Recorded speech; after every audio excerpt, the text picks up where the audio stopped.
un live aujourd'hui, premier live de lancement du Power Business Club. Donc on va se retrouver en live cette semaine tous les jours pour parler de mindset, pour parler de passage à l'action quand on est entrepreneur. Et aujourd'hui, je voulais vous parler aujourd'hui de l'importance de l'engagement quand on passe à l'action. Dan Sullivan, il a expliqué le concept des 4 C. Et l'engagement, c'est le premier des 4 C qui est important dans le passage à l'action. Donc c'est en anglais, c'est le commitment. Les 3 autres C, c'est donc commitment, courage, compétence et confiance. Donc c'est-à-dire que pour passer à l'action, il faut s'engager à passer à l'action. Ensuite, il faut faire preuve de courage dans notre passage à l'action. Ce passage à l'action va venir renforcer nos compétences, nos capacités.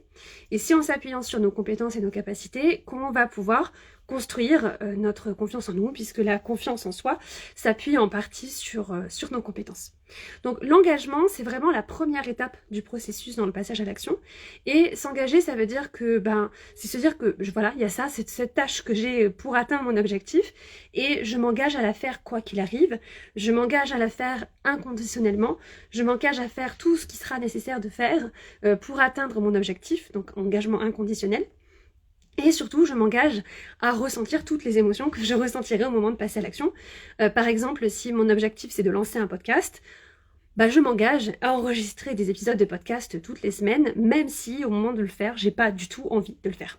Donc c'est vraiment ça, et même si au moment de le faire, je ressens tout un tas d'émotions inconfortables. L'engagement, c'est ça, je m'engage à faire et je m'engage à ressentir les émotions qui sont liées à ce passage à l'action. Cet engagement, il va avoir un effet positif sur notre confiance en nous. C'est-à-dire qu'il faut vraiment se projeter, c'est comme si on était dans une relation avec quelqu'un d'autre. Si je suis dans une relation avec une amie et que je m'engage à faire quelque chose pour elle, si effectivement je le fais d'avoir respecté mon engagement, ça va venir renforcer notre relation, renforcer la confiance dans la relation. C'est-à-dire que mon amie aura confiance en moi parce que j'aurais fait effectivement ce que j'avais dit que je ferais. Moi, je vais renforcer mon estime personnelle parce que je deviens quelqu'un qui tient ses engagements. Quand on est dans une relation avec soi-même et qu'on tient nos engagements, on vient donc renforcer notre confiance en nous parce qu'on est à la fois la personne qui s'engage à faire les choses et on est aussi la personne pour qui on fait les choses. On s'est engagé à faire quelque chose pour soi, donc on reçoit la force de notre engagement. Mais l'effet négatif de ça, c'est que si on ne tient pas nos engagements, on va venir abîmer la relation qu'on a avec soi, parce qu'on est à la fois la personne qui a laissé tomber l'autre, donc ça va venir abîmer un peu notre estime personnelle, et on est aussi la personne qui a été laissée tomber, et donc ça va venir abîmer la confiance qu'on a en nous-mêmes. Donc c'est pour ça que c'est ultra important, quand on s'engage à faire quelque chose, de le faire effectivement, mais pour pouvoir tenir cet engagement, encore faut-il que les critères de nos engagements soient les bons et qu'on se propose de faire des engagements qui sont tenables. Et pour ça, je vais vous donner 3 critères, les 3 critères d'un bon engagement qui fait que cet engagement, on va être capable de le prendre et de le tenir. Le premier critère, c'est est-ce que cet engagement, il est pertinent ? C'est-à-dire, est-ce qu'il va servir effectivement mes objectifs ? Est-ce qu'il sert mes intérêts? Est-ce qu'il sert les intérêts de mon business? Est-ce qu'il sert les intérêts de ma famille, de mes proches, etc. Par exemple, si j'ai un objectif en termes de santé, je veux prendre soin de ma santé et je veux faire du sport, je veux mettre en place par exemple, disons, une routine de Miracle Morning le matin. Si je suis dans ma configuration familiale où dès que je fais le moindre petit bruit le matin, il y a mes enfants qui se lèvent et que tout le monde est réveillé à 6h du matin en même temps que moi, peut-être que faire le Miracle Morning dans cette situation, dans cette configuration familiale, c'est pas ultra pertinent.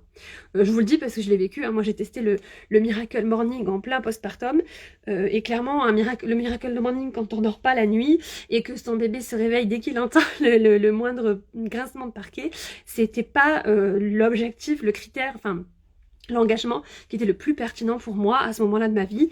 De me lever tôt le matin, c'était pas pertinent pour moi.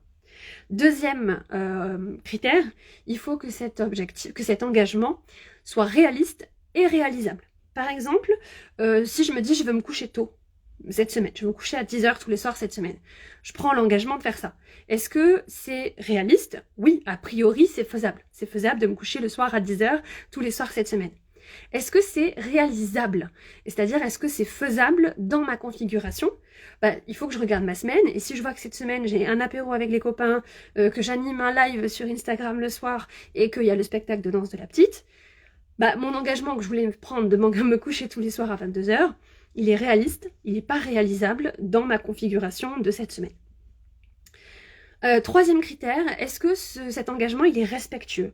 Est-ce qu'il est respectueux de moi, de mes envies, de mes besoins, de mes ressources en termes d'énergie, en termes de toutes mes ressources de fatigue, etc.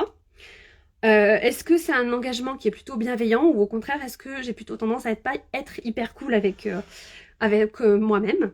Et un bon critère pour savoir si... une bonne façon de se poser la question de savoir si notre engagement, il est pertinent, réaliste et réalisable et respectueux, c'est se poser la question, est-ce que cet engagement, est-ce que c'est quelque chose que je demanderais de faire à une amie ou à une sœur ou à quelqu'un que j'aime? Est-ce que je lui demanderais de faire ça? Par exemple, est-ce que je demanderais à une amie de se lever à 4h le matin pour pouvoir bosser sur son business alors qu'elle a un enfant qui a un bébé qui fait pas ses nuits? Peut-être pas en fait. Peut-être pas, peut-être que si, peut-être pas. Et la réponse qu'on va donner à cette question, est-ce que cet engagement, je demanderais à quelqu'un de le prendre pour moi? Si la réponse est oui, je demanderai à quelqu'un de faire ça pour moi, d'être présent pour moi tous les jours à telle heure parce que j'ai besoin de lui à ce moment-là. Si je demanderai à un ami de prendre cet engagement-là, alors ça veut dire que cet engagement, il est très probablement pertinent, réaliste et réalisable et respectueux. Par contre, si c'est pas le cas, si mon engagement il remplit pas tous ces critères, peut-être que je peux me poser la question, pourquoi est-ce que je m'impose à moi-même des choses que je demanderais pas à quelqu'un que j'aime? Qu'est-ce que ça dit de la relation que j'ai avec moi-même, le fait de m'imposer des choses qui sont pas bienveillantes envers moi et qui sont pas des preuves d'amour envers moi? Alors après, il faut pas évidemment tomber dans l'excès inverse et d'être trop indulgent avec soi-même, mais se fixer des objectifs et s'engager à atteindre ces objectifs en faisant preuve de bienveillance, de respect et de réalisme envers soi-même, je pense que c'est la clé pour être capable de tenir ces engagements. Voilà pour ce que je voulais vous partager aujourd'hui sur l'importance de l'engagement dans le passage à l'action. Est-ce que vous avez des questions sur ce qu'on a partagé là-dessus, sur l'engagement, sur la confiance en soi, sur le passage à l'action, sur tout ce que je vous ai partagé aujourd'hui, des questions, des remarques, je vous écoute.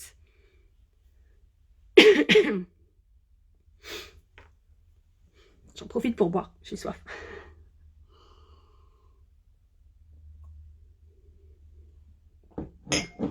Vous n'avez pas de questions, pas plus que ça, je vous laisse le temps peut-être de rassembler vos idées, vos questions si vous en avez. Cette question de l'engagement, c'est une question qui est absolument centrale dans le déblocage du passage à l'action. Et c'est vraiment un des points qu'on explore dans le Power Business Club, c'est mon programme d'accompagnement de groupe qui est consacré au mindset des entrepreneurs. Dans ce programme, on a tout un module qui est dédié à la gestion du temps.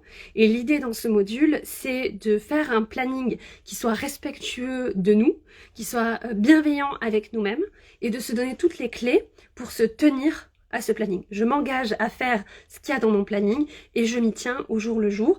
Et c'est comme ça qu'on avance, c'est comme ça qu'on passe à l'action, c'est comme ça qu'on arrive à atteindre nos objectifs. Donc si vous voulez en savoir plus sur ce Power Business Club, vous avez toutes les infos dans le lien dans ma bio.